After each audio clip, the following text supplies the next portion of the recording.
Birmingham's Forge of Destiny. The Birth, Struggles, and Triumphs, 1870s to 1900. In the heart of the American South, a city was forged from the crucible of history, an industrial titan known as Birmingham. This is the story of its birth, its relentless pursuit of greatness, and the myriad challenges it faced along the way. Welcome to Birmingham's Forge of Destiny, a journey through the 1870s to the dawn of the 20th century.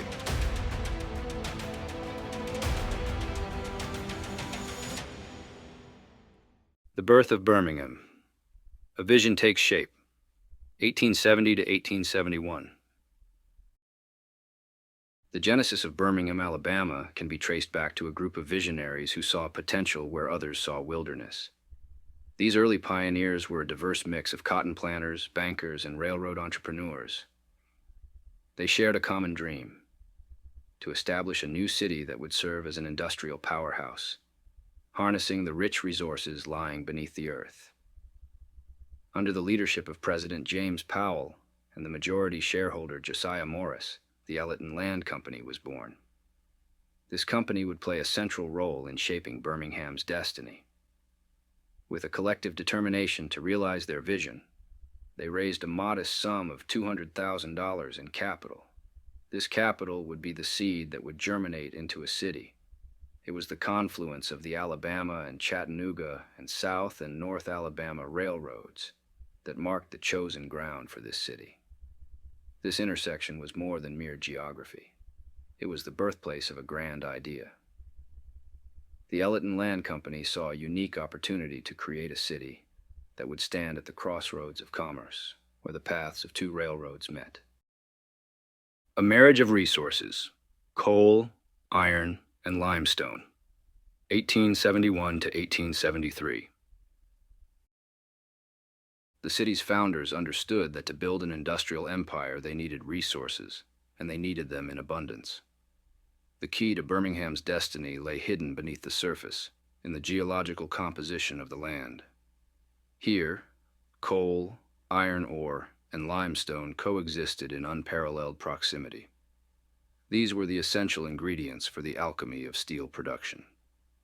The Elleton Land Company embarked on a land acquisition mission, and on March 6, 1871, they purchased property from William and Elizabeth Neighbors. Streets were platted, and blocks were divided into lots.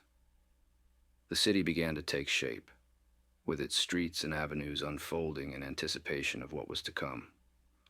By June 1st, 1871, these lots were made available for sale.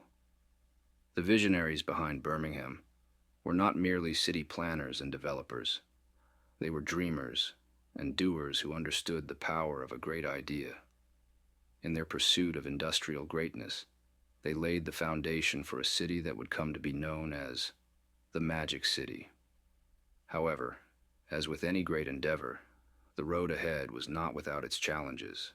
The early years would prove to be a test of resilience. The specter of cholera descended upon the new city, casting a shadow of uncertainty.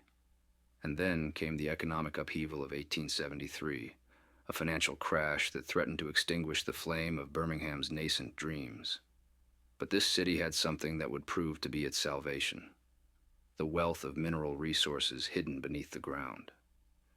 Riches, often found in the most unexpected places, lay buried beneath the surface. These resources would become the lifeblood of Birmingham, its heart and soul. As the 1870s drew to a close, the city had taken its first steps.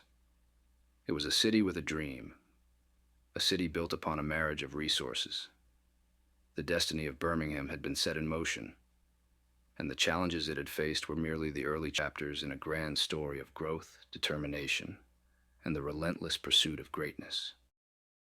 Chapter 2: Cholera and Economic Catastrophe, 1873 to 1876.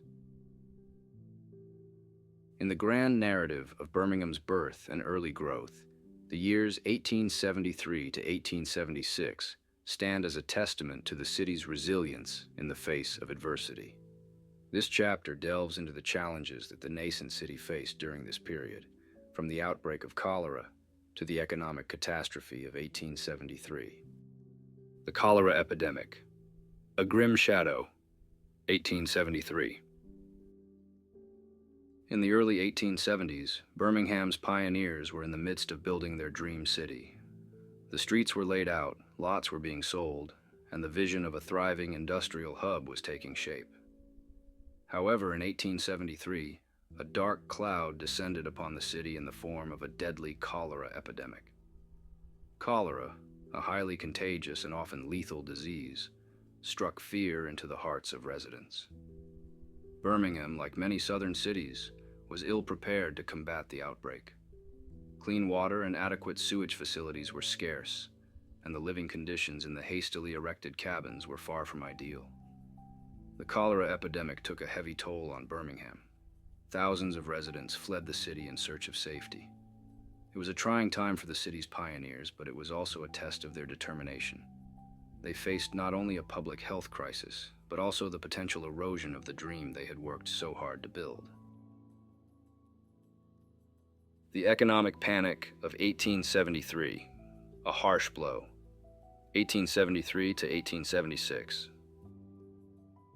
As if the scourge of cholera were not enough, Birmingham was soon to face another formidable challenge, the economic panic of 1873. This financial crisis, triggered by a series of events, sent shockwaves throughout the nation's economy, and Birmingham was not immune to its effects. The Panic of 1873 was a complex and multifaceted crisis. It began with the failure of the J. Cook and Company, a prominent banking firm, and quickly spread to other financial institutions. Banks collapsed, businesses shuttered, and unemployment soared. This economic turmoil cast a long shadow over Birmingham's early development. For Birmingham, a city in its infancy, the economic catastrophe threatened to stifle its growth. The real estate boom, which had been driving the city's early development, came to an abrupt halt. People were forced to leave, and the dream of a bustling industrial center seemed to be slipping away. However, what emerged from these challenges was a testament to Birmingham's resilience.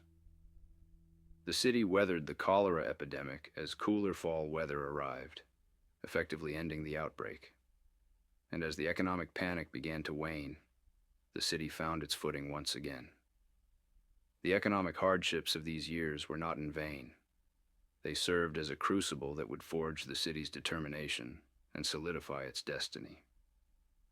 Birmingham had survived the early misfortunes of cholera and economic catastrophe, and as the 1870s drew to a close, it was poised to rise again, ready to tap into the rich mineral deposits that lay beneath its surface and fulfill its destiny as an industrial giant. Chapter 3: Rails, Furnaces, and the Transition to Steel, 1876 to 1895. In the latter half of the 19th century, Birmingham's growth and transformation surged forward, setting the stage for the city to emerge as a pivotal industrial center. This chapter delves into the pivotal period from 1876 to 1895, exploring the expansion of railroads, the construction of furnaces, and the city's evolving ambition to transition into steel production. The Sparks of Industry, 1876 to 1883.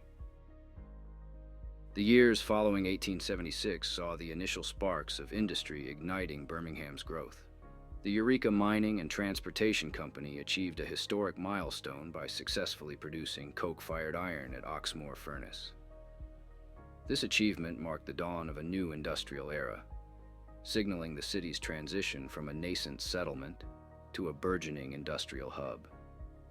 Building upon this momentum, Henry F. de Bardeleben and his associates, who owned the Pratt Coal and Coke Company, set the stage for even greater strides in Birmingham's industrial landscape. In 1880, they embarked on the construction of Alice Furnace. This venture symbolized the successful production of iron for northern markets, laying the foundation for Birmingham's burgeoning iron industry. The 1880s were characterized by a feverish rush of construction activities. The city, once known for its rough and tumultuous environment, was rapidly evolving into a more civilized center. Paved streets, gas lights, telephone services, and the establishment of a burgeoning public school system were clear indicators of progress. The introduction of these modern amenities and infrastructure improvements contributed to Birmingham's transition from a boom town with muddy streets, saloons, fistfights, and shootouts, to a city poised for industrial greatness. The initial strides toward industrialization were becoming more evident, and Birmingham was gradually making its mark on the national stage. Birmingham's Industrial Renaissance, 1880s. The 1880s marked a period of extraordinary industrial renaissance in Birmingham. Key figures like Colonel James W. Sloss played pivotal roles in shaping the city's industrial landscape. Sloss founded the Sloss Furnace Company, swiftly becoming one of the city's most influential industrial promoters. Simultaneously, the Tennessee Coal, Iron, and Railroad Company, TCI, emerged as a formidable presence, hailing from the Sequatchie Valley near Chattanooga, Tennessee. TCI's establishment in Birmingham marked a significant milestone as they constructed 4 furnaces, rapidly becoming the largest enterprise in the Birmingham district. Other prominent entities that contributed to Birmingham's industrial resurgence included the Woodward Iron Company, an offshoot of the Pratt Coal and Coke Company, and the Pioneer Mining and Manufacturing Company, whose owners came from Pennsylvania. A distinctive aspect of these enterprises was their utilization of the straight-line production system. This methodology allowed them to streamline the production process, taking full advantage of the proximity to the rich raw materials present in the Birmingham area. Their products found their way to cities in the Northeast, where furnaces were still reliant on less efficient anthracite coal, making Birmingham's offerings highly competitive. Moreover, the Birmingham firms maintained low labor costs by employing a predominantly African-American workforce, many of whom had migrated from economically depressed agricultural areas. This economic environment was conducive to the rapid expansion and success of these enterprises. Transition to steel, 1886 to 1895. As Birmingham matured into the South's industrial giant, its leaders harbored a grand ambition to venture into steel production.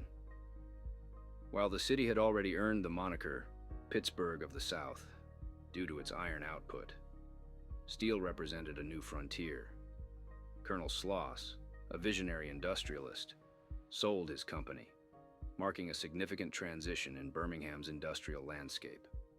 The sale led to the establishment of the Sloss Iron and Steel Company in 1886 to 87.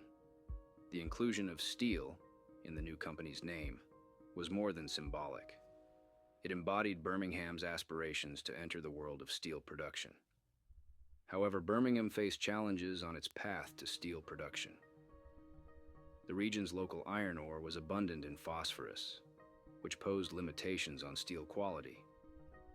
Despite these challenges, the city's industrialists remained undeterred, seeking ways to overcome these obstacles and fulfill Birmingham's potential as an industrial powerhouse. As the 19th century progressed, Birmingham's journey toward steel production would be characterized by determination, innovation, and relentless effort. Triumphs, setbacks, and pioneering innovations would pave the way for the city to ultimately fulfill its destiny as a formidable industrial force on both regional and national scales. Chapter 4. Challenges, Consolidation, and Triumph, 1890 to 1900. As the 19th century came to a close, Birmingham, Alabama, found itself at a pivotal juncture in its history. The city had come a long way since its founding, but the challenges and opportunities of the 1890s would test its resilience and ambition. Economic Challenges and Consolidation, 1890 to 1893. The 1890s began with Birmingham facing a series of economic challenges. The Panic of 1893, a nationwide financial crisis, sent shockwaves through the city's business and industrial sectors. Banks faltered, businesses closed, and unemployment soared. This economic turmoil, similar to the Panic of 1873, threatened Birmingham's burgeoning industrial landscape.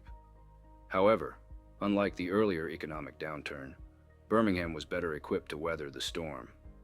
The city's industrial and business infrastructure had matured, and the lessons learned from previous challenges were not forgotten. While many areas of the country languished in the depths of the Depression, Birmingham demonstrated resilience. One significant development during this period was the consolidation of several key iron and steel companies. The Sloss Sheffield Steel and Iron Company emerged in 1899, signaling a strategic merger that would solidify Birmingham's status as a major player in the iron and steel industry. Outside investors from New York gained control of Sloss and the Tennessee Coal, Iron, and Railroad Company, TCI, further reshaping the industrial landscape of the city. The consolidation of these companies marked a turning point in Birmingham's industrial evolution. It signified not only the city's commitment to industrial growth, but also its ability to adapt and consolidate resources in the face of economic challenges. Of adversity, 1893 to 1900. While economic challenges loomed large, Birmingham was not one to back down. The city's thriving iron and steel industry was a source of strength. Pig iron production had increased more than tenfold between 1880 and 1890, making Birmingham one of the region's leading industrial cities. Railroads played a pivotal role in the city's success.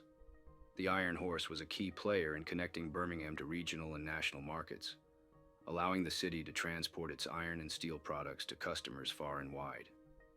The city's industrial reach extended beyond its borders, ensuring its place as a major steel producer in the United States. However, the iron and steel industry was not without its challenges. Workers in Birmingham's steel mills and foundries faced hazardous conditions. Labor strikes and efforts to improve workers' rights and safety standards were integral to the industrial landscape of the time. Despite these challenges, Birmingham emerged triumphant. The city's commitment to industrial growth and innovation, along with the tenacity of its workforce, propelled it forward. Birmingham was not just a city built on iron and steel. It was a city built on the spirit of perseverance and ambition. The closing years of the 19th century marked the consolidation of Birmingham's industrial power and its triumph over economic adversity. The city had not only survived the economic challenges of the 1890s, but had also grown stronger and more resolute in its pursuit of becoming a leading industrial giant. As the 20th century dawned, Birmingham was poised to continue its journey, with its iron and steel industry at the forefront of its development. The challenges of the 1890s had forged a city that was ready to embrace the future with determination and resilience. The dawn of the 20th century. As the 19th century faded into history, Birmingham's transformation was nothing short of extraordinary. From its founding amidst adversity, this city had grown to dominate the South's industrial landscape. With innovative industrialists, a relentless spirit, and an abundance of raw materials, Birmingham had fulfilled its destiny as the Magic City. The birth of Birmingham, Alabama, was a testament to human ambition, vision, and resourcefulness. Its founders laid the foundation for an industrial powerhouse, and as it transitioned into the 20th century, Birmingham was poised for even greater achievements, making it a crucible of American history and a city that would leave an indelible mark on the nation.